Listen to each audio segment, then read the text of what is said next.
बाजार हिंदुस्तान का हो और चुनाव इंडिया का हो तो सबसे ज़्यादा नज़र बाजार की अगर किसी एक इवेंट पर रहती है देश में तो वो है लोकसभा के चुनाव। और एक बार फिर से वही मौसम आ गया है, वही उत्सव मनाने का समय है जब लोकसभा चुनाव हो रहे हैं अगली सरकार को चुनने के लिए। तो बस बात यही है कि सरकार किसकी बनेगी, और सरकार जिस किसी की भी बने बाजार कहाँ जाएगा, किधर जाएगा, कितना तेज़ी से जाएगा, ऊपर या नीचे, ये सब आप जानना चाहते हैं। और आज चुनाव इंडिया के में हम बात करेंगे इसी खास मुद्दे पर कि बाजार की क्या है उम्मीदें और बाजार अलग अलग सिनेरियो में किस तरह से सरकार बनने के बाद रिएक्शन देगा। बाजार के जाने माने दिग्गज हमारे साथ हैं इस वक्त। सबसे पहले मैं आपका परिचय करवा दूं, नीलेश शाह हमारे साथ हैं, MD and CEO Kotak mutual fund के। ए बाला हैं हमारे साथ में जो CEO हैं बिरला म्यूचुअल फंड के, और एबेकस के सुनील सिंघानिया साहब हैं, और आशीष सोमैया साहब हैं जो मोतीलाल ओसवाल म्यूचुअल फंड के MD हैं। आप सबका स्वागत है। हाँ, तो नीलेश भाई, बाजार ने मान लिया है कि यही सरकार वापस आ रही है? बाजार ने जो प्राइस किया है वो ये है कि एक स्टेबल गवर्नमेंट आएगी जो पिछले 5 सालों में जो काम हुआ है उसको आगे ले जा सके। बाजार के लिए ज़रूरी है कि इकोनॉमिक लीडरशिप एक स्टेबल गवर्नमेंट के हाथ में रहे। जैसे इस वक्त अगर आपने देखा होगा तो कुछ स्लो डाउन हो रहा है ग्रोथ में, नेगेटिव ग्रोथ नहीं है, बट अगर हम 8-9% ग्रोथ रेट पे चलने चाहिए उसके सामने 7% ग्रोथ पे चल रहे हैं। ऑटो सेल्स फरवरी मार्च के डाउन हुए हैं, white good sales summer season के बावजूद डाउन है, कंज्यूमर डिस्क्रिशनरी भी डाउन है। तो ये सारी चीज़ें डाउन होने के बाद भी मार्केट ऊपर चल रहा है। तो कहीं पे मार्केट की उम्मीद है कि आने वाली सरकार जो आएगी वो एक फिस्कली प्रूडेंट रहेगी। दूसरा, वो एक जो ब्याज के दर है उसमें फिस्कल प्रूडेंस के थ्रू कटौती लेके आएगी। तीसरा, लिक्विडिटी इकोनॉमी में बढ़ा देगी। चौथा, ट्रांसमिशन ऑफ लिक्विडिटी जो आज थोड़ा रिस्ट्रिक्टेड है NBFC सेक्टर में उसको बढ़ावा देगी। एंड प्रोबेबली हमने जो एक रिफॉर्म बेस किया है जैसे टैक्स कंप्लायंस पिछले 5 सालों में इम्प्रूव हुआ है। आप जो इंटरेस्टिंग मुद्दे बता रहे हैं ना, मैं उस पर थोड़ी देर में आऊँगा। उससे पहले मैं एक चीज़ समझना चाहता हूँ कि इस वक्त 11,700 के आसपास लाइफ टाइम हाइपर निफ्टी है। हम क्या मान रहे हैं, यही सरकार आ रही है? हम मतलब बाजार, हमारे कंबाइंड विजडम जो बाजार की है कि सब मिलकर, क्या बाजार यही सरकार को डिस्काउंट करके चल रहा है? सो एक अनिल जी, मतलब मैं उसका आंसर दूँ उससे पहले एक केवियट डालना चाहूँगा कि बाजार जनरली इलेक्शन को प्रिडिक्ट करने में हमेशा कामयाब नहीं होता। ठीक बात 2004 और 2009 दोनों में बाजार की प्रिडिक्शन बिल्कुल गलत हुई थी। 2014 में शायद लकी हो गए थे। सब्जेक्ट टू दैट, आज अगर आप बाजार को देखें तो वो ओपिनियन पोल्स को देखती है, वो सट्टा बाजार के जो रेट्स आते हैं उसको देखती है। उस हिसाब से उन्होंने डेफिनेटली ये एक एस्टिमेट बनाया हुआ है कि ये सरकार वापस आएगी। जी सर। सुनील जी, आपको भी लगता है कि इस वक्त जो बाजार ये मान रहा है कि सरकार यही बनने वाली है? आई थिंक ऑप्टिमिज्म तो उसी के आई वुड से डायरेक्शन में है। बट एक ही चीज़ है कि जो बाजार बढ़ा है उसका रीज़न सिर्फ इलेक्शन का ऑप्टिमिज्म नहीं है। ओके। अगर हम देखें ईयर टू डेट 1 जनवरी से 28 फरवरी तक इंडिया तो दूसरे मार्केट के मुकाबले बहुत ही पीछे था। राइट। आज US 12-13% ऊपर है, नैस्डैक 16-17% ऊपर है, चाइना 28% ऊपर है। I am talking only of the last 3 months. Correct. उसके हिसाब से इंडिया तो सिर्फ 7 या 8% ही ऊपर है, और वो भी जो आया है रिटर्न वो सिर्फ मार्च के महीने में आया है। राइट। तो इलेक्शन एक फैक्टर है ज़रूर जिसके वजह से मार्केट में थोड़ा ऑप्टिमिज्म है, बट जनरली ये ट्रेंड है कि पैसा US से निकल के थोड़ा सा इमर्जिंग मार्केट की तरफ जा रहा है, और मार्च में हमें वो पूरा दिखा जो 4 बिलियन करीब आए, तो that was also major reason. तो इलेक्शन का ऑप्टिमिज्म है, बट सिर्फ वो अकेला रीज़न नहीं है। बिल्कुल ठीक बात है। ग्लोबल मार्केट्स भी साथ दे रहे हैं, और वैसे भी 2 महीने हमने ख़राब कर दिए, एक तरह से तेज़ी में पार्टिसिपेट नहीं किया। तो भारत सर, ये आराम से कंफर्टेबल मेजोरिटी के साथ सरकार बन जाएगी, ये एकदम कॉन्फिडेंस मार्केट को है, इसमें कहीं कोई डर वाली बात नहीं, राइट? तो फिर क्या मानकर चल रहा है मार्केट जब इलेक्शन में जाने के पहले, ये क्या होगा इलेक्शन के बाद?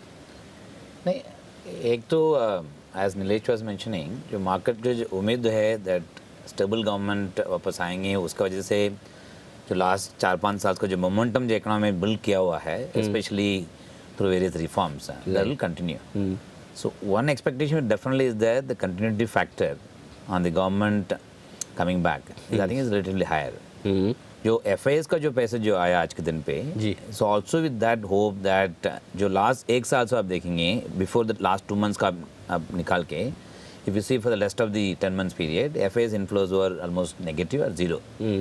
The last 2 months we have seen the large flow of money, unlike what we have seen in the previous months from the domestic mutual fund industry, which is nothing but indication just किसको भी actually equity market से बाहर बैठने का नहीं है, right, and they don't want to take any risk actually. अगर government आ गई है, then there is high probability actually the market का turn may not rise, but optimism will come back. Optimism will come back in a significant manner because there is no uncertainty for the next 5 years terms. हाँ, 5 साल का और आराम हो जाएगा. आराम से. तो उसका वजह से जो मार्केट हमेशा देखते हैं actually there has to be like high level of certainty. Predictability has to be a lot more higher. Right. And continuity of policy framework has to be stronger and it has to get better and better more and more.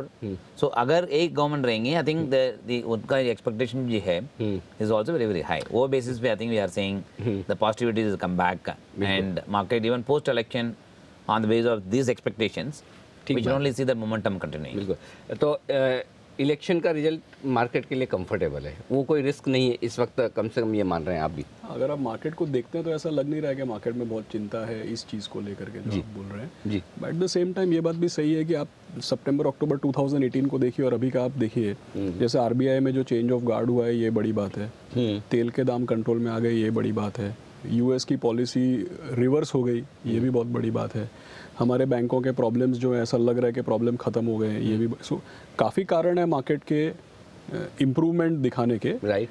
But I agree with your point के market को देख के, अगर केवल market को देख के अनुमान लगाते तो ऐसा लगता है कि मार्केट को चिंता नहीं है, इलेक्शन से डर नहीं है. उसका चिंता नहीं. अब ये सारी चीज़ें आप सब चारों कह रहे हैं इलेक्शन से डर नहीं है, ठीक है, और मार्च का महीना मार्केट के लिए अच्छा रहा है, जहाँ FIs की तरफ से पैसे भी आए हैं, मार्केट बढ़ा भी है, 2 महीने तो हमने ख़राब करे.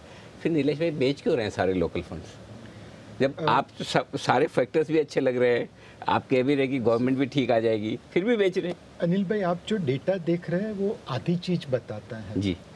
ये जब डोमेस्टिक इंस्टीट्यूशन सेकेंडरी मार्केट में माल बेचते हैं तो वो काउंट होता है जी. बट वही सेकेंडरी मार्केट में बेच के अगर प्राइमरी मार्केट में लेते हैं तो इसमें काउंट नहीं होता.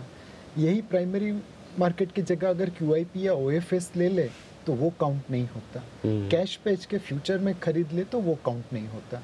तो क्या आप आधा पिक्चर देख के ये कहना चाहेंगे कि ये पिक्चर ये ऐसा है? मैंने बिल्कुल भी नहीं, कोई भी नहीं कहेगा. हमें पूरा डेटा देखना चाहिए. और अगर आप म्यूचुअल फंड को देखें, जिसका मुझे अनुभव है, नवंबर, दिसंबर, जनवरी, फरवरी, मार्च, ये 5 महीनों में लोगों के पास फ्लो आया है. म्यूचुअल फंड के कैश बैलेंस में ऐसी कोई बहुत बड़ी तब्दीली नहीं हुई है. तो डेफिनेटली हम लोग बाई तो कर रहे हैं, कभी प्राइमरी मार्केट में बाई किया, कभी फ्यूचर्स मार्केट में बाई किया, कभी QIP या OFS ले लिया. So number 1, domestic institutional investors mutual fund जैसे बाजार में खरीदार कर रहे हैं, बिकवाली नहीं कर रहे हैं. दूसरा एक रीज़न शायद इस कैलकुलेशन का ये जो नंबर आ रहा है वो ये है कि इंश्योरेंस कंपनी कई बार जो डाइवेस्टमेंट में बड़ा सा स्टेक लेती है, वो उस डाइवेस्टमेंट स्टेक को फंड करने के लिए सेकेंडरी मार्केट में बिकवाली करती है. तो हो सकता है कि ये नंबर इसलिए नेगेटिव दिख रहा है because secondary market selling count हो रही है but primary market buying count नहीं हो रही है. अच्छा, एक चीज़ तो पक्की है कि अभी आजकल जब मैं डेटा देखता हूँ तो पहले ऐसा होता था कि हम सारे FIs की तरफ ही देखते थे कि अरे कोई कैपिटल इंटरनेशनल कितना पैसा लगाता है हिंदुस्तान में, कोई GMO कितना लगाता है, लेकिन अब तो हमारे लोकल फंड जो हैं उनसे कई ज़्यादा बड़े हो गए. तो म्यूचुअल फंड की तरफ से कहीं बिकवाली नहीं है बाला सर. तो ऐसे में म्यूचुअल फंड पूरे पॉजिटिव है मार्केट पर इस वक्त? नहीं, आई थिंक जो ये पूरा साल में जो इन्फ्लो आया म्यूचुअल फंड में टोटली अबाउट 1 लाख रफली 10,000 crores का 1,10,000 crores रफली पूरा पैसा आया actually ji. So as Nilesh was mentioning, there was a dull period of now October, November, December period.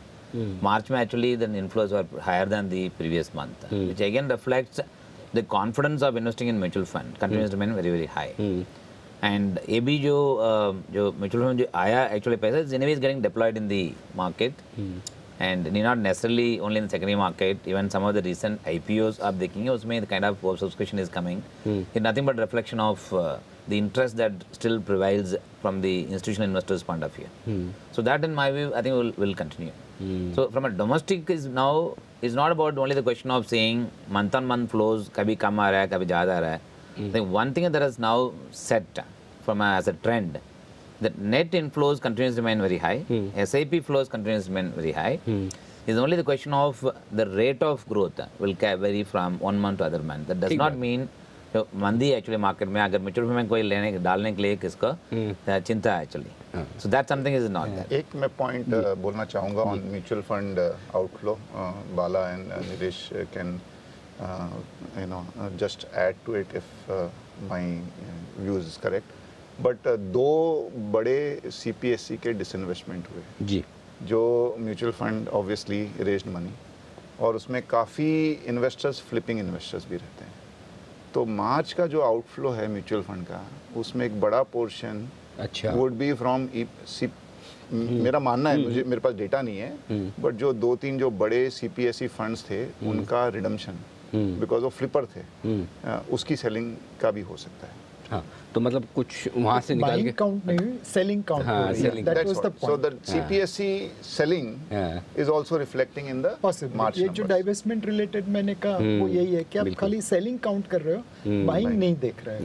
नहीं, दूसरा भी नंबर देखना actually that arbitrage fund is also counted as an equity. And March normally March में normally arbitrage fund में negative inflows था, I mean outflows था, and also because of interest rates, because arbitrage fund versus the money market yields higher than the arbitrage fund. बिल्कुल. Therefore some people would have हाँ, moved out दोनों ही there. तरह. एक तो लोग last में balance sheet clean रखना चाहते हैं तो वो आर्बिट्राज फंड में से निकाल भी लेते हैं, दूसरा मनी मार्केट रेट्स काफ़ी ज़्यादा थे. अच्छा, अभी मैं थोड़ा सा फिर से इलेक्शन की कैलकुलेशन पे आता हूँ. बाकी तो आप बैलेंस शीट और सारी एक्सेल शीट बना के कैलकुलेशन करते ही हैं.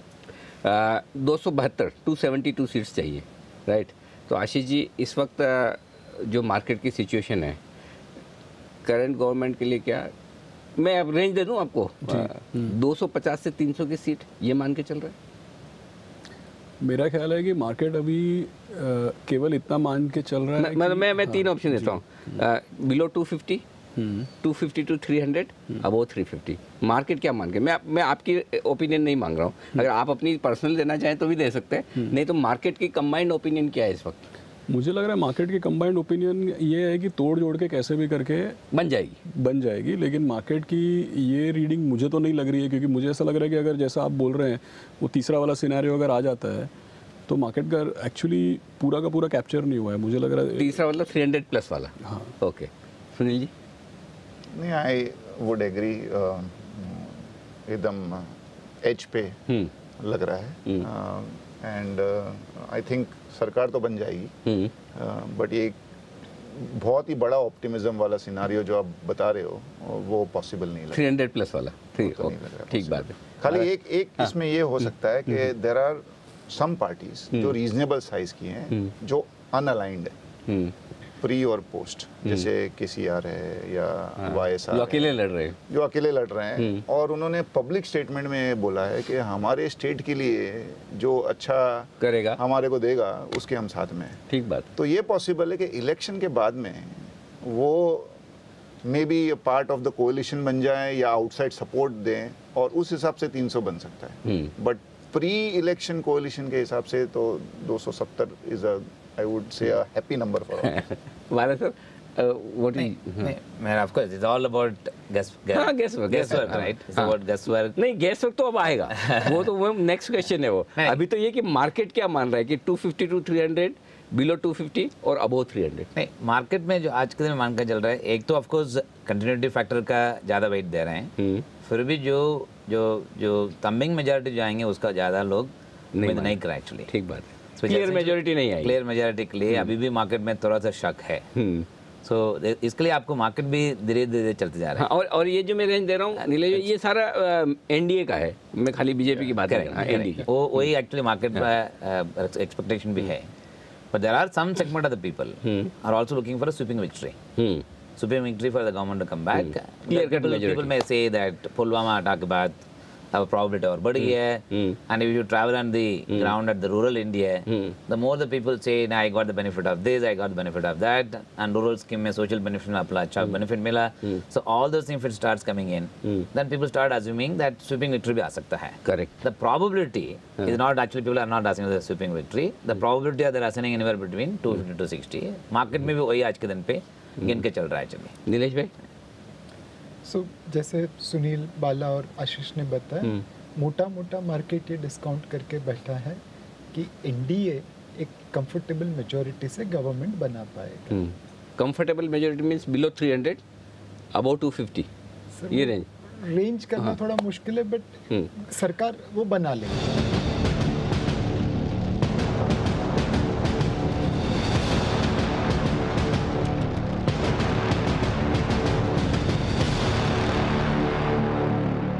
डिफरेंट सिनेरियो रखता हूँ आपके सामने कि ऐसा हो जाए तो क्या होगा. पहले अच्छा वाला रखते हैं, है ना. 325 एनडीए की सीट्स आती है तो मार्केट कैसे रिएक्ट करेगा? सी मेरे हिसाब से मार्केट को एक बार पता चल गया कि इस तरह की सरकार बन रही है, उसके बाद सरकार क्या करने वाली है उसके ऊपर मार्केट का रुख बनेगा. एंड जैसे मैंने पहले बताया कि इस वक्त इकोनॉमी अपनी पोटेंशियल ग्रोथ रेट से कम लेवल पे ग्रो कर रही है. राइट. एंड उसके कुछ कारण है जिससे हमें आने वाले 5 सालों के अंदर निकालना पड़ेगा. जैसे मैंने काफ़ी बातें कही, फिस्कल प्रूडेंस रखनी जरूरी है, ब्याज के दरों में कटौती करना जरूरी है, लिक्विडिटी बढ़ाना जरूरी है, ट्रांसमिशन ऑफ क्रेडिट करना जरूरी है. बट एक और मुद्दा जो और भी उतना ही जरूरी है कि हमारी जो ट्रेड डेफिसिट चाइना के साथ है वो लास्ट ईयर ऑलमोस्ट $60 बिलियन के आसपास पहुंच गई थी. As a percentage of GDP it is one of the highest. And China जैसे यहाँ पे डंप करता है गुड्स, तो ऑब्वियसली अपनी मैन्युफैक्चरिंग इंडस्ट्री के ऊपर इम्पैक्ट होती है. राइट. ना कुछ चीज़ें हैं जो हमें चाइना से इम्पोर्ट करनी पड़ेगी, हमारे पास चॉइस नहीं है. But there are certain things जो हम अगर नहीं इम्पोर्ट करें तो हमारे लिए चल सकता है, काम चल जाएगा. अब कांजीवरम सिल्क की सारी मेड इन चाइना बने, उससे अच्छा मेड इन तमिलनाडु बननी चाहिए. एब्सोल्युटली. अम्बा माता की मूर्ति नवरात्रि में चाइना से, उससे अच्छा अपने होली गांव पर में गुलाल आ अपने रही घर है. में बननी चाहिए. होली का गुलाल हो, दिवाली के तोरण हो, झुमके हो, दिए हो, गणपति में गणेश उत्सव की मूर्ति हो. तो ये सारी चीज़ें अगर हम भारत में बनाए, भारत में ले, हम be Indian and buy Indian का मोटो अपना ले, वो बहुत जरूरी है यहाँ से इकोनॉमी को ग्रो करने के लिए. Be Indian buy Indian, wonderful. To add to what Nilesh said, एक एमपी की सीट यहाँ से भी है. अनिल भाई की. मुझे तो आप चारों बोलते हैं अगर आप मुझे वोट देंगे तो मेरा काम हो गया. लेकिन देखिए, हम नीलेश भाई, आपके सामने तो कोई खड़ा भी नहीं होगा. अगर आप इलेक्शन जिस दिन लड़ेंगे, आपका इलेक्शन नहीं होगा, आपका सिलेक्शन हम लोग पक्का उनके लिए वोट करेंगे. मैं फंड मैनेजर ही सही हूँ. बिल्कुल जी सर. आप एक इकोनॉमी के बारे में बोलना था. Last time the government got formed in 2014, there were a lot of things were favorable for the economy, like oil prices coming down, lot of savings were coming, so fiscal का जो pressure जो था वो automatically because of oil price coming down had the huge benefit. First 2.5 years they got a significant benefit. Right. आज के दिन पे we are not in a similar situation. Macroeconomic factor, there is a bit of slowdown, and as he rightly, as Nilesh pointed out, trade deficit is something that one has to address it. The current, whatever the noise that is coming on job data is something one has to again deeply look at it. And finally, on the fiscal side, your tax collections, while it of course is showing an improvement, GST we can still say there is a lot to be improved. Therefore, the next 1.5-2 years is going to be extremely tough to get the economy back to a level at which fast track. Therefore, जो government अगर कुछ भी अब number में seat जीत के आएंगे, that year ahead for next 1.5 years is going to be extremely challenging from the economic point of view. Bala sir, वो तो बात की बात है, 1-1.5 साल. लेकिन मुझे तो इलेक्शन का रिजल्ट 23 मई को देखते ही 1-1.5 घंटे में रिएक्शन देना है. अगर मैं सेंसेक्स और निफ्टी हूँ, मैं तो 1.5 साल तक इंतजार नहीं करूँगा. राइट. मेरा रिएक्शन तो तुरंत स्क्रीन पर आना है. सो 300, 325 प्लस ये जो और काफ़ी लोग ये करें कि थोड़ा इंडियन वोटर्स मैच्योर हो रहे हैं, डिसाइसिव मैंडेट देना चाहते हैं.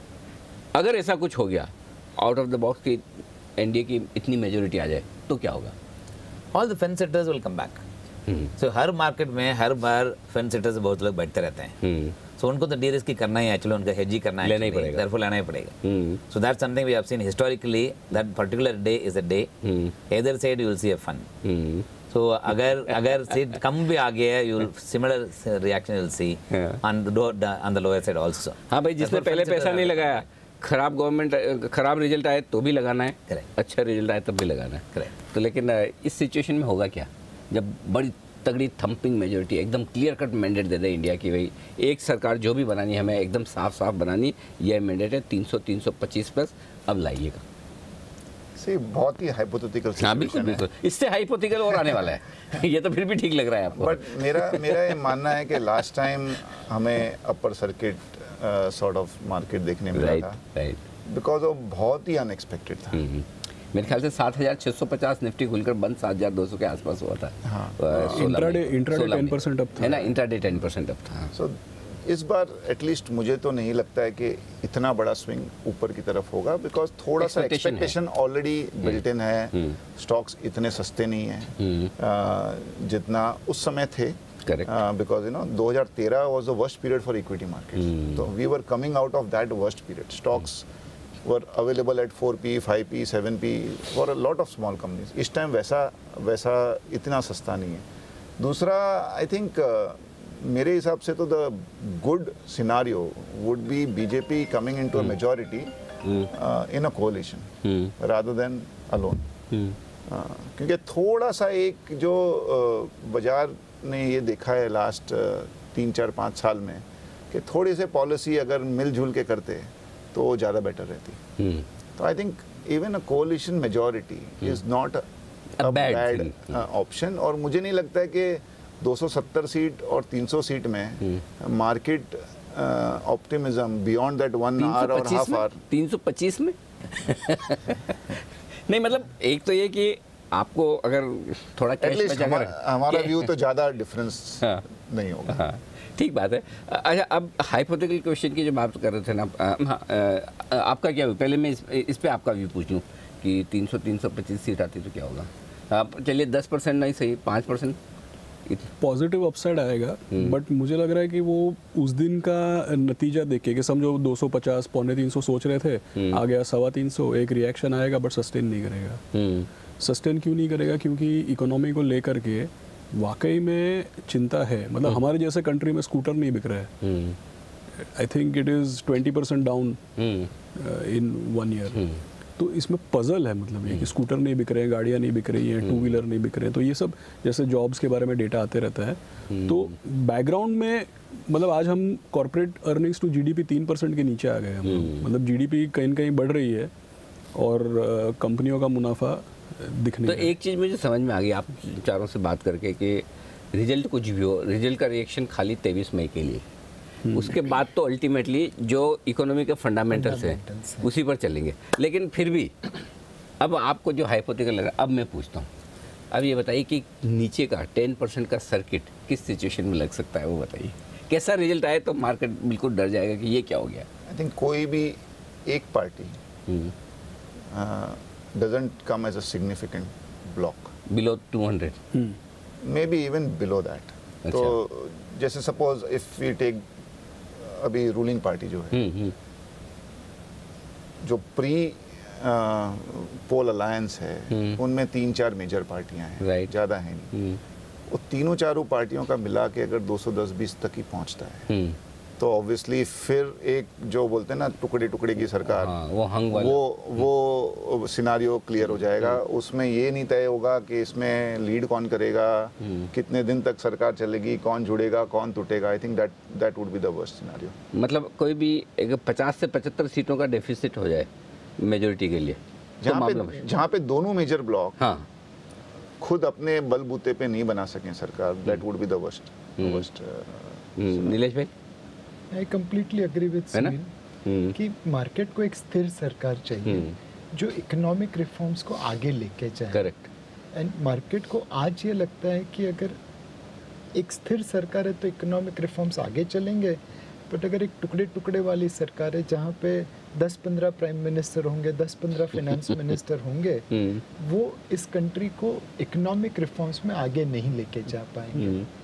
अगर हम देखें तो लाइक हमने ये डेटा कैलकुलेट किया था 1960 से 2017 तक का, एंड बिकॉज ये डेटा अवेलेबल था, पहले का डेटा अवेलेबल नहीं था रिसर्च में, तो हमने अपनी पर कैपिटा जीडीपी 1 टाइम बढ़ाई। इसी समय काल में जापान ने 20 टाइम बढ़ा दी, कोरिया ने 16 टाइम बढ़ा दी, चाइना ने 4.5 टाइम बढ़ा दी, श्रीलंका जैसी कंट्री ने 2 टाइम बढ़ा दी। अच्छा। एंड ये सब करते करते एक और शौक तब लगा कि जिस कंट्री को हमने मदद की पैदा करने में, बांग्लादेश, वो भी 2021 में हमसे आगे बढ़ जाएगा पर कैपिटा जीडीपी में। तो कहीं पे हम ये लंबी रेस में दौड़े तो सही है। सो 1947 में जो हमारी पॉवर्टी लेवल थी उससे बहुत कम है, इलिटरेसी लेवल थी उससे आज बहुत कम है, तो हमने ग्रोथ तो किया है, बट बाकी लोग हमें इस रेस में बहुत पीछे छोड़ गए हैं। और इसलिए हमें ऐसी सरकार चाहिए जो हमें आगे लेके जा सके।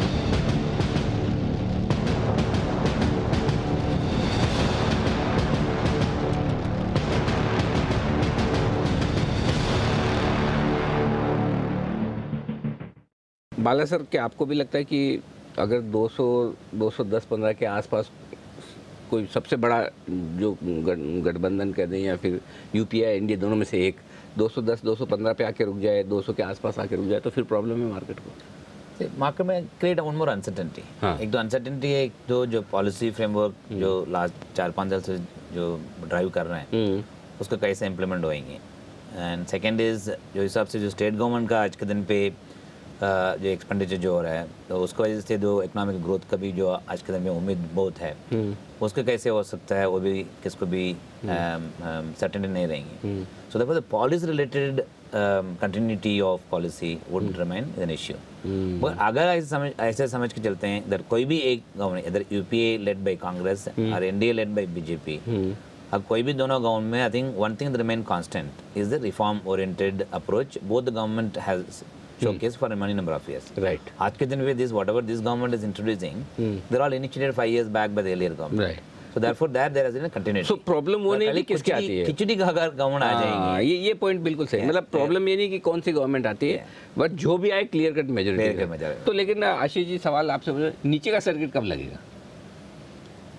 ये मतलब किसकी सरकार आने वाली पता ही नहीं है, तो उसमें अनसर्टेनिटी काफ़ी होगी, क्योंकि जैसे कौन प्राइम मिनिस्टर होगा, कौन फाइनेंस मिनिस्टर होगा। दूसरी बात क्या है कि जैसे जो 2 मेजर ब्लॉक्स है ना, इनका आप देखिए एक चीज़, जैसे कई बार अभी जैसे बात होती है कि एनडीए जो है इन्होंने शायद कहीं पे नेम्स चेंज किए, शायद कहीं पे थोड़ी ट्वीकिंग की है, लेकिन पॉलिसीज़ को कंटिन्यू किया है। करेक्ट, कंटिन्यूटी है। तो हमारे पास तो काफ़ी एक्सपीरियंस है जो बताता है कि कोई भी मेजर ब्लॉक हो, एनडीए यूपीए, पॉलिसी में कंटिन्यूटी है। बट अगर कोई तीसरा हो तब हमको नहीं पता है ना। जैसे 2004 में, मैं नाम नहीं ले रहा हूँ, 2004 में जब सरकार बदली थी तो किसी का इंटरव्यू लिया गया था कि बीजेपी की सरकार हार गई है और शायद अब आपकी सरकार बनेगी, तो मार्केट का रिएक्शन बहुत ख़राब है, तो आपको क्या लगता है? तो उन्होंने क्या बताया था टीवी पे? उन्होंने बताया था कि मार्केट तो कसीनो है, हमको क्या लेना देना इसके साथ। ए राजा कम्युनिस्ट पार्टी की मैं बता दूं, मैं तो जर्नलिस्ट बोल सकता हूँ। सो इस तरीके की जब चीज़ें होती है, इस तरीके की चीज़ें जब होती हैं तो नर्वसनेस बहुत बढ़ती है। बिल्कुल, हाँ, ये बात सही है। जैसे मार्केट इकोनॉमी का बैरोमीटर है, ये इसके पीछे का साइंस सबको समझ में आता है, लेकिन बिल्कुल बाहर की बात हो जाए तो नर्वसनेस आएगी।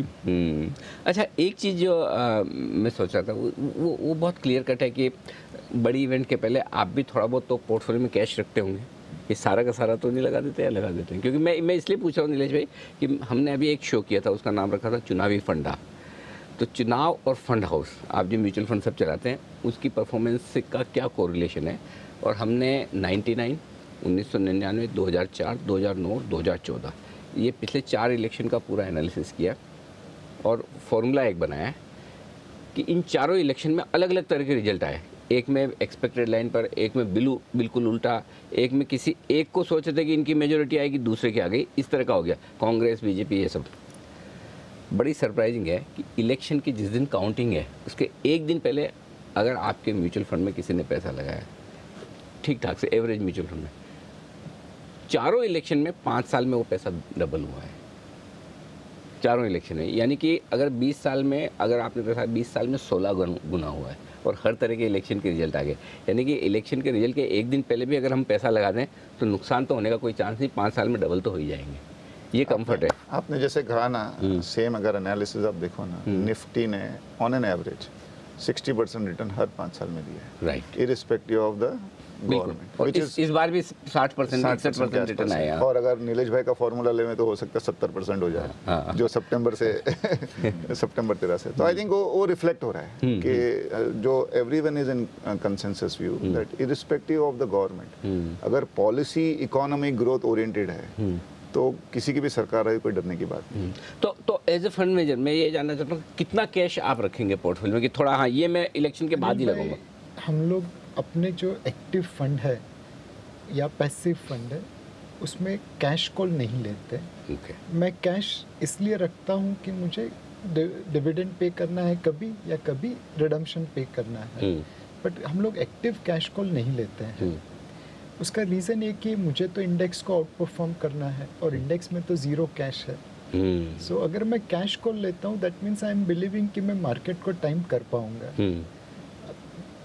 दिस इज एक्सपेक्टिंग कि सचिन तेंदुलकर हर बॉल पे चौका या छक्का मार। और ये मैं क्यों पूछ रहा हूँ, इतना लंबा सवाल देने के बाद में मैं इसलिए पूछ रहा हूँ कि बहुत सारे लोग हैं हिंदुस्तान में, बहुत सारे हमारे दर्शक हैं, वो टाइम करना चाहते हैं, वो चाहते हैं कि मैं पहले लगाऊं पैसा बाद में लगाऊं। और उसी का जवाब मैं ले रहा हूँ कि जब सारे आप फंड मैनेजर्स ये सोचते हैं कि कैश रखने की ज़रूरत नहीं है। पिछले 25 सालों का मशवरा यही है कि you can time the market. आज तक कोई ऐसा आदमी नहीं मिला जो बता दे फ्यूचर क्या होगा। आप because you are putting time in the market you make money, not because you are timing the market. आज सचिन तेंदुलकर के पास तो कितनी सारी प्रतिभा थी, कितनी सारी कमिटमेंट थी, कैपेबिलिटी थी, क्या वो हर बॉल पे चौका छक्का मार पाया? नहीं। he has become world's best cricketer only because he played so many dot balls. वो पिच पे खड़े रहे, इंतजार किया कभी कमजोर गेंद आए, उसको चौका छक्का मारा। तो तेंदुलकर जैसा प्रतिभाशाली आदमी को भी पिच के ऊपर खड़े रहना पड़ा, तो हमारी तो क्या औकात है, हमें तो पिच पे खड़ा ही रहना पड़ेगा। नहीं, आप भी तेंदुलकर से कम नहीं है। स्टॉक मार्केट में इतना ज़बरदस्त बैटिंग आप इस पिच पे करते हैं। मेरे ख्याल से हमारी पिच ज़्यादा उबड़ खाबड़ है। क्रिकेट खेलना थोड़ा आसान काम है, मुझे ऐसा लगता है। जिस तरह से हर सेकंड हर मिनट मार्केट ऊपर नीचे होता है और क्यों होता है वो समझना मुश्किल काम है। अच्छा, अब एक चीज़ मैं जो आप लोगों से पूछना चाहता हूँ ये कि अगले 5 साल में जो अभी गवर्नमेंट आए, 1 या 2 सबसे बड़े काम उन्हें क्या करने चाहिए, ये मैं जानना चाहता हूँ कि अल्टीमेटली कोई एजेंडा तो होना चाहिए जो मार्केट या आप फंड मैनेजर के तौर पर देखना सुनना चाहते हैं। बाला साहब, एक तो जो 2 पावरफुल जो इनिशिएटिव जो लिया हुआ है लास्ट 2-3 साल से, उसका जो इम्पैक्ट अभी दिख रहा है actually, one is GST, second is IBC, this is banking resolution. दोनों एकदम वेरी पावरफुल रिफॉर्म्स। GST का आज के दिन पे whatever comes the number people are counting about 1,10,000 crore, 1,02,000 crore, 98,000 crore kind of number that comes. आप जो हिसाब से जो इकोनॉमी आज के बिल्ड किया है वो overall as a country, plus even tax payers and direct tax, both if you look at it, government का एक तो आई थिंक एफर्ट लेना चाहिए that how do make GST as a big successful initiative to increase the tax collection. Okay. So that's something, there are a lot of loopholes are there. Even today if you go to the shops, they ask मैं आपको bill चाहिए कि नहीं? चाहिए कि नहीं. I think that attitude has to change. उसके लिए गवर्नमेंट का encourage करना चाहिए और इंस्पायर करना चाहिए और एजुकेशन करना चाहिए. आपको टैक्स भरने से आपको फायदा ही होएगा, ठीक बात, बट उसमें नुकसान नहीं होएगा. आई थिंक दैट रिलेशन अगर पूरा देश में आ गई है, then your GST can become very powerful. The moment GST collection एक बार पावरफुल बन गए हैं, GST और IBC. Second is IBC actually एक उसमें 12 companies have been identified by RBI as a bad assets. सब में आज के दिन में रेजोल्यूशन आ चुका है. उसका वजह से बैंक्स को जो पहले से नुकसान समझ के चल रहा था, उसमें एक्चुअली फायदा होना शुरू हो गया है. The recent example of SR also is actually living back money to the banking systems. उसमें एक बड़ी चीज हुआ एक्चुअली क्रेडिट कल्चर. इंडिया में एक्चुअली कोई भी कंपनी अगर डिफॉल्ट कर देंगे there is a now fear factor is there, he has to lose his company. Company हाथ से निकल जाएगी, हाथ से निकल जाती है, देश छोड़ के भागना भी इतना आसान नहीं होगा। आसान नहीं। तो वो भी है, जो कंपनी एक्चुअली मुश्किल से एक्चुअली कंपनी बन रहा है एक्चुअली, बहुत 25 साल से 30 साल से जो बन रहा है, आज के दिन पे गारंटी नहीं है वो company टिकेंगे if you become a defaulter. That's a big change that I think has come actually under the IBC rule.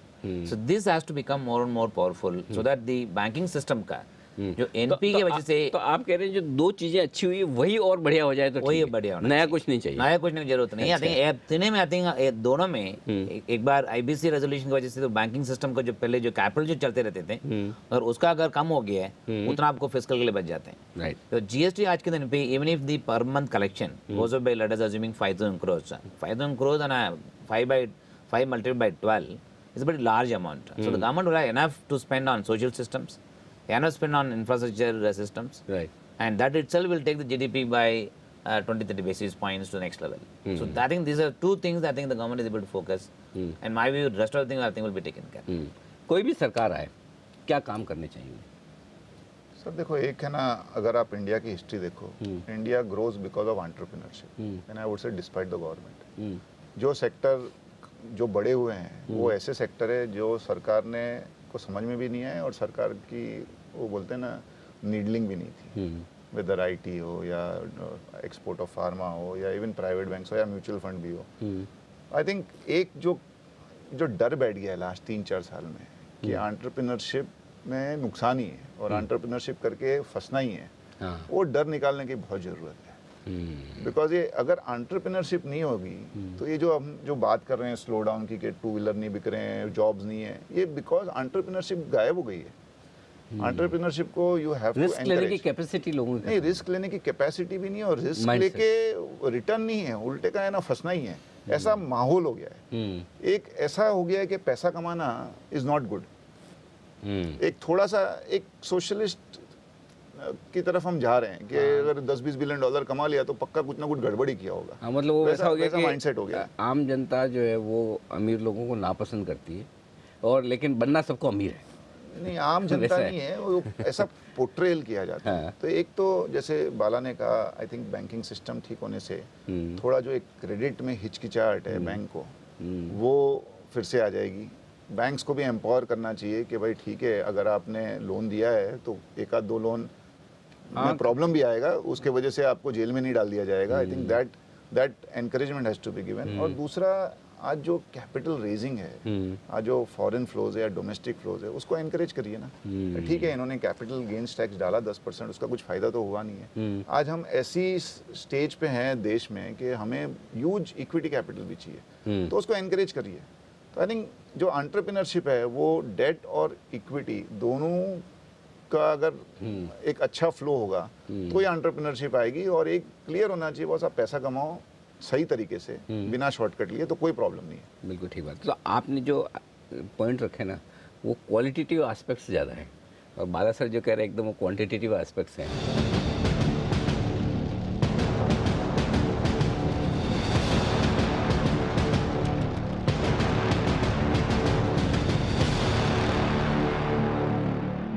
Ashish sir, आपका क्या मानना है, क्या करना चाहिए नई सरकार को? मुझे ऐसा लग रहा है कि एक पॉलिसी हॉलीडे अनाउंस कर देना चाहिए कि भाई अगले 5 साल तक कोई पॉलिसी चेंज नहीं होगा। अरे वाह, क्यों मैं आपको बोल रहा हूँ, ये तो out of the box idea एकदम। नहीं, क्योंकि केवल एग्जीक्यूशन पे ध्यान देना चाहिए। नया पॉलिसी बना के आप, मैं सीरियसली आपको बोल रहा हूँ, मैं कितने लोगों को पूछता हूँ, हम बोलते हैं कि इधर एम्प्लॉयमेंट नहीं है, ग्रोथ नहीं है। क्यों नहीं है? कितने सारे बिजनेसमैन हमारे निवेशक हैं, बिजनेसमैन हैं, इंडस्ट्रीज हैं, मैं उनको पूछता हूँ कि पिछले 3 साल में हमारे आर्थिक व्यवस्था में तेजी थी या मंदी थी, पता ही नहीं है किसी को। Really people don't know. पता होगा तभी तो करेंगे ना। आपने ऐसा कन्फ्यूजन कभी देखा है कि लोगों को पता ही नहीं तेजी है कि मंदी है? ठीक बात। पिछले 18 महीनों में आरबीआई की पॉलिसी 3 बार चेंज हो गई है। पहले हम 2017 में हम रेट काट रहे थे, 2018 में हमने बोल दिया कि कैलिब्रेटेड टाइटनिंग होगी, रेट बढ़ने लगे, बट महंगाई का दर नीचे जाने लगा। हम बोल रहे थे कि यूएस में पता नहीं कितने रेट बढ़त आ जाएगी, लेकिन यूएस ने अपनी पॉलिसी चेंज कर दी। फिर हम अब हम कैचअप कर रहे हैं। अच्छा, कैचअप कर रहे हैं तभी भी हम, ऐसा तो रूल है नहीं कहीं पे कि हर 2 महीने में 25 पैसा कटना चाहिए, कभी 50 पैसा भी कट सकता है actually. So behind the curve है, बहुत पॉलिसी चेंजेस, डीमॉन, जीएसटी, बहुत पॉलिसी चेंजेस हो गए। सो अगर लोगों को आश्वासन दे देना कि भैया अब तक जो पॉलिसी है इस पे काम करो, अगले 5 साल तक कोई पॉलिसी चेंज नहीं वाकई होगी। में आप पॉलिसी स्थिर रखवाना चाहते हैं या कोई बिजनेस चैनल बंद करवाने का इरादा तो नहीं है? नहीं पॉलिसी हम 5 साल क्या करेंगे सर? नहीं, लेकिन एग्जीक्यूशन देखिए क्या है कि जैसे बाला साहब ने बताया आईबीसी तो बन गया, तो उसका एग्जीक्यूशन तो होगा, जीएसटी बन गया, उसका एग्जीक्यूशन तो होगा। ये आइडिया बहुत सही है वाकई में, ये मतलब इंटरेस्टिंग चीज़ है कि बहुत ज़रूरत से ज़्यादा छेड़छाड़ न की जाए। हाँ, और फिर आप देखिए अभी हमने जैसे इतना बड़ा इन्वेस्टमेंट आया $16 बिलियन का वो वॉलमार्ट का, तो उसमें हमने फिर कन्फ्यूजन क्रिएट कर दिया। फिर हम बोलते हैं एंटरप्रेन्योर चाहिए, स्टार्टअप कल्चर चाहिए। मैंने आपको पहले बताया था हमारी कंट्री में अगर आपको ईसॉप आपके अगर आ जाए ना, कोई आपको स्टॉक ऑप्शन दे देना, तो आपको बोरो करके टैक्स भरना पड़ेगा, पैसा तो पता नहीं कब आपके हाथ में सही आएगा। बात। आज ऐसा सिचुएशन है कि to be a stock owner, sweat equity owner, first you need to be rich to actually get the absolutely, equity owner बनने के लिए पहले पैसे नहीं है तो हाँ, तो टैक्स पहले आता है, ईसॉप बाद में आता है। सो बहुत कॉम्प्लिकेट कर दिया है, बहुत मुश्किल कर दिया एक्चुअली लोगों के लिए। नीलेश भाई, क्या टारगेट्स होने चाहिए नई सरकार के? सो जो बाला, सुनील और आशीष ने बोला उसी को आगे बढ़ाते हुए एक फिस्कली प्रूडेंट सरकार होनी चाहिए। जब आप फिस्कली प्रूडेंट रहते हैं आपकी मैक्रो इकोनॉमिक स्टेबिलिटी आती है और उसके बदौलत आपको वैल्यूएशन ज़्यादा मिलता है। सेकंड चीज़ जो आशीष ने बोला उसी को दूसरी लैंग्वेज में फॉर्मेट करते हुए मैक्सिमम गवर्नेंस मिनिमम गवर्नमेंट। आज मतलब कई बार एंटरप्रेन्योर जो है वो इसलिए थक जाता है बिकॉज वो अभिमन्यु की तरह चक्रव्यूह में घुस गया है और उसे सामने वाले नहीं मार रहे, अपने वाले मार रहे हैं। उसे पता ही नहीं चलता कि जब मैं एक कंसाइनमेंट एक्सपोर्ट करने के लिए अपनी फैक्ट्री से निकाल के जहाज तक पहुंचा रहा हूँ, बंदर पे, पोर्ट पे पहुंचा रहा हूँ, उसमें कितनी कठिनाई का सामना करना पड़ेगा। जैसे सुनील ने बताया कि बिजनेसमैन को सपोर्ट करने की जगह पे हम उसकी टांग खींच रहे हैं। एक सम्मान मिलना चाहिए बिजनेसमैन को बिकॉज वही बंदा जॉब क्रिएट करता है। राइट। और इकोसिस्टम का ये हाल होना चाहिए कि हम बिजनेस को सपोर्ट करें। ऑब्वियसली ऐसा नहीं है कि जो बिजनेसमैन गलत कर रहा है उसको आप सपोर्ट करो, ठीक बात है। बट जो बिजनेसमैन सही कर रहा है उसे आप सपोर्ट करिए। अभी हम एक बिजनेसमैन से मिले, उनके टैक्स पेमेंट में शायद कुछ छोटी सी गलती हो गई थी ना। गलतियाँ तो हर इंसान से हो सकती है। अब उन्हें आप टैक्स पेनल्टी दे दीजिए, बट ऐसा मत कहिए कि आप हर वीक ऑफिस में आके मिले और फिर बहुत सारा डेटा दीजिए। बस एक विश्वास रखिए कि अगर उससे गलती हो गई है तो उसने पेनल्टी दे के ले लीजिए और फिर माफ़ कर दीजिए। तो maximum government, minimum governments and fiscally prudent government, ये दो चीज़ हो गई अपने लिए तो मेरे हिसाब से बहुत ही अच्छा होगा। चलिए, तो क्वालिटेटिव और क्वांटिटेटिव दोनों तरह के एस्पेक्ट हैं आपके लिए। जी सर, आप कहना चाहते हैं? दूसरा एक सेक्टर जी। बहुत साल से अपना देश में ignored is real estate sector. जी। सो दैट वन सेक्टर आप आई थिंक रेरा आ गई है। रेरा आने के बाद सबको होप बढ़ गया था एक्चुअली अभी रियल एस्टेट सेक्टर थोड़ा पिकअप हो जाएंगे, उसके बाद कुछ नहीं हुआ। जी। एंड वो एक सेक्टर को डीप डाइव करके एक बार एड्रेस करके एंड उसका एक बार रिव्यू करेंगे, उसमें एकदम बहुत कुछ फायदा हो सकता है। एक तो डिमांड बढ़ सकता है, सेकेंड इज उसका वजह से जो एंसिलरी जो आइटम जो है whether it is cement, steel और labour and employment, all of them can actually come. So आज के में that one sector is completely ignored sector because क्योंकि स्टेट सब्जेक्ट है, उसका वजह से सेंट्रल लेवल का इंटरवेंशन बहुत कम है एक्चुअली। अगर कोई भी पॉलिसी फ्रेमवर्क का ठीक से करके और इंटरेस्टेड आज के दिन पे होम लोन बायर्स के लिए बहुत कम है। आपको थोड़ा डर नहीं है कि रियल एस्टेट सेक्टर चल गया तो थोड़ा पैसा लोग म्यूचुअल फंड से निकाल के रियल एस्टेट प्रॉपर्टी में डालेंगे? नहीं, फिर भी हिंदुस्तान के लोगों का बड़ा प्यार है रियल एस्टेट के लिए। नहीं, अगर रियल एस्टेट में इतना डिमांड आ गया है अल्टीमेटली आपको इक्विटी मार्केट में चल भी जाएगी। अच्छा, क्योंकि अल्टीमेटली डायरेक्टली रिलेटेड ये पॉजिटिव थिंकिंग, ये पॉजिटिव बाला बोल रहा है that is to absorb the unsold real estate. जरूरी नहीं कि भाव बढ़ना चाहिए। I think if you incentivize people to buy houses, unsold real estate बिक सकता है और मोर इम्पोर्टेंटली लिक्विडिटी जो स्टक है वो सिस्टम में आ सकती है। Ultimately see for economy to grow multiplier effect चाहिए। राइट। आज अगर मल्टीप्लायर इफेक्ट हो तो 100 रुपया का 1000 हो जाता है, जो हो रहा था हमारे देश में 2003 से 7-8 के बीच में। आई थिंक लास्ट 2-3 साल में ये मल्टीप्लायर इफेक्ट बंद हो गया क्योंकि जो बिजनेसमैन है उसने अपने बिजनेस में पैसा इन्वेस्ट करना बंद कर दिया। वो पैसा जाम हो गया। तो it is not creating that additional multiplier effect, job creation नहीं हो रहा है और बहुत माने एक पूरा एक साइकिल जो है वो अटक गई है। बिल्कुल। तो मैं ये शो खत्म करूं उससे पहले नीलेश भाई, हम सबके बिहाफ पे और आपकी mutual fund industry, capital market की जो इतनी बड़ी इंडस्ट्री है, इसके बिहाफ पे मैं ये चाहता हूं आप जितने हमारे दर्शक हैं, आपके म्यूचुअल फंड के इन्वेस्टर्स हैं, उन्हें एक अपील कीजिए कि ये लोकतंत्र का सबसे बड़ा उत्सव है, आप अपनी जिम्मेदारी निभाएं और वोट जरूर डाल के आएं। ये मैं आपसे चाहता हूँ।